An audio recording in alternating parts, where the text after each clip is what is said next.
اعوذ باللہ من الشیطان الرجیم بسم اللہ الرحمن الرحیم ولا تنکحوا المشرکات حتی یؤمن ولا امۃ مؤمنۃ خیر من مشرکۃ ولو اعجبتکم ولا تنکحوا المشرکین حتی یؤمنوا ولا عبد مؤمن خیر من مشرک ولو اعجبکم اولئک یدعون الی النار واللہ یدعو الی الجنۃ والمغفرۃ بإذنہ وَيُبَيِّنُ آيَاتِهِ لِلنَّاسِ لَعَلَّهُمْ يَتَذَكَّرُونَ صدق اللہ العظیم۔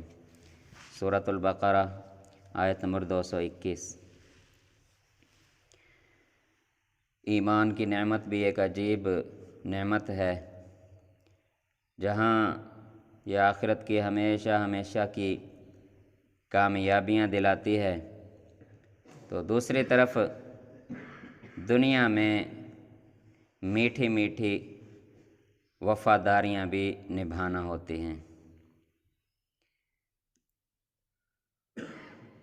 خوش قسمتی ان لوگوں کی کہ جنہوں نے اسلام کے آغاز میں وفاداریوں کی وہ تاریخ رقم کی کہ آج ہم اس کا تصور بھی نہیں کر سکتے۔ ہم خود سوچیں، ہم اپنے کسی عزیز رشتہ دار بہن بھائی کے ساتھ تعلق میں ہوں، رشتہ طے ہو چکا ہو، ہم میں سے کسی کی بیٹی کا بھانجے کے ساتھ یا بھتیجے کے ساتھ کہ بیٹی اس کو دینی ہے، لیکن وہ نماز نہ پڑھتا ہو، تو پھر پوچھا جائے کہ بھتیجے یا بھانجے کے ساتھ اپنی بیٹی کا رشتہ طے کیا ہے لیکن وہ نماز نہیں پڑھتا، میں اس کو رشتہ دے دوں کہ نہ دوں؟ کتنا بڑا امتحان ہے نماز کے لیے رشتہ توڑنا ہے کہ نماز نہیں پڑھتا ہے، اللہ تعالیٰ کی اطاعت و فرما برداری نہیں کرتا ہے۔ تو یہ سوال آیا کہ رشتہ داریاں ہیں، تعلق ہیں، رشتے طے ہو چکے ہیں، لیکن وہ ایمان نہیں لائے، اب کیا کریں؟ بہن ہے، بیٹا بہن کا ہے، رشتہ ہو چکا ہے بیٹی کا، لیکن وہ بہن ہے، اس کا گھر مسلمان نہیں ہوا ہے، کیا کریں؟ رشتہ دیں یا نہ دیں؟ اللہ تعالیٰ نے فرمایا کہ نہیں دیں گے۔ اسی طرح کسی سے رشتہ لینا ہے لیکن انہوں نے ابھی ایمان قبول نہیں کیا، اس گھرانے والوں نے، بیٹے کا رشتہ طے ہے لیکن جس گھر میں طے ہے رشتہ دار ہیں، سگے ہیں، اپنے ہیں، لیکن ابھی تک ایمان قبول نہیں کیا ہے، رشتہ لیں یا نہ لیں؟ نہیں لیں، حکم آ گیا کہ نہیں لیں گے۔ کامیاب ہو گئے اس امتحان میں، چھوڑ دیا انہوں نے سارا کچھ۔ پھر تو اللہ تعالیٰ فرماتے ہیں کہ تم اپنے اونچے رشتہ دار برادریوں کو دیکھتے ہو، اللہ تعالیٰ صرف ایمان کو دیکھتے ہیں۔ آپ دیکھ لیں اگر دائیں بائیں کوئی غلام ہے لیکن وہ ایمان قبول کر چکا ہے، تو اپنے اونچے رشتہ دار کو چھوڑ کر صرف ایمان کی دولت دیکھیں، کسی غلام کو رشتہ دے دیں، اس سے بہتر ہے۔ بظاہر کسی چھوٹی ذات والے کو دے دیں لیکن ایمان والا ہے تو وہ بہتر ہے۔ اس طرح رشتہ لینا ہے، بہت اونچی ذات کی بچی ہے لیکن وہ ایمان قبول نہیں کیا ہے انہوں نے، تو آپ کسی غلام کی بیٹی لے لیں، اس سے بہتر ہے۔ ایمان والی تو ہے نا، ایمان کی دولت تو ہے اس کے پاس، دنیا کی دولت نہیں ہے۔ یہ اس مبارک آیت کا خلاصہ ہے۔ اللہ تعالیٰ فرماتے ہیں وَلَا تَنْكِحُوا الْمُشْرِكَاتِ حَتَّى يُؤْمِنْ۔ سب سے پہلا کہ مشرک عورتیں، ان سے نکاح نہ کریں یہاں تک کہ وہ ایمان لے آئیں۔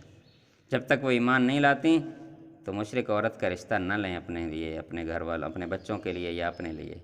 ہاں، اس سے بہتر ہے وَلَا أَمَةٌ مُؤْمِنَةٌ، کوئی لونڈی اگر مسلمان ہے، کوئی غلام کی بچی اگر کوئی مسلمان ہے، یا کوئی لونڈی بکی ہوئی بازار میں اگر وہ مسلمان ہے، خَيْرٌ مِّن مُشْرِكَةٍ وَلَوْ أَعْجَبَتْكُمْ، تمہاری اس مشرک رشتہ دار جو خوبصورت ہے، تمہیں اچھی لگتی ہے، تمہارے رشتہ دار ہے، تمہارا تعلق محبت ہے اس سے، لیکن اللہ تعالیٰ کے نزدیک وہ ایک غلام کی بیٹی یا کوئی لونڈی جو ہے وہ اگر ایمان قبول کر چکے ہے تو وہ اس سے بہتر ہے۔ تمہارے اس رشتہ دار سے، حسین و جمیل خاندانی عورت سے بہتر وہ لونڈی اور غلام کی بچی ہے جس نے ایمان قبول کیا ہوا ہے۔ وَلَا تُنْكِحُوا الْمُشْرِكِينَ حَتَّى يُؤْمِنُوا، اسی طرح ان مشرکین سے جو تمہارے رشتہ دار ہیں، جب تک وہ ایمان قبول نہیں کر لیتے آپ ان کو نکاح نہ دیں۔ اپنی بچیوں کا، اپنی خواتین مسلمان عورت کا نکاح اسے نہ دیا جائے۔ وَلَعَبْدٌ مُؤْمِنٌ خَيْرٌ مِّن مُشْرِكٍ وَلَوْ أَعْجَبَكُمْ، تمہارا رشتہ دار ہے، تمہارا خاندانی تعلق اور محبت ہے لیکن وہ ایمان قبول نہیں کیا اس نے، اس سے بہتر وہ غلام ہے جو تمہارا رشتہ دار نہیں ہے، نیچ ذات کا سمجھا جاتا ہے لیکن وہ ایمان قبول کر چکا ہے، ایسا غلام تمہارے اس مشرک رشتہ دار سے زیادہ بہتر ہے۔ اولئک یدعون الی النار، وہ لوگ تو آگ کی طرف بلاتے ہیں، واللہ یدعو الی الجنۃ والمغفرہ، اللہ تعالیٰ تمہیں جنت اور مغفرت کی طرف بلاتے ہیں۔ اب جنت اور مغفرت بڑی چیز ہے یا دنیا کی دولت بڑی چیز ہے، یہ خود دیکھ لیں۔ بِإِذْنِهِ، یہ اللہ کا حکم اسی طرح ہے کہ اللہ تعالیٰ تمہیں آخرت کے لیے مغفرت اور جنت کی طرف بلاتے ہیں۔ وَيُبَيِّنُ آیَاتِهِ لِلنَّاسِ، یوں اللہ تعالیٰ اپنی آیات کو لوگوں کے لیے واضح طور پر بیان کرتے ہیں، لعلہم یتذکرون، تاکہ وہ نصیحت قبول کر لیں۔ دعا ہے کہ اللہ تعالیٰ ہمیں بھی ایمان اور وفاداری نبھانے کی توفیق عطا فرمائے۔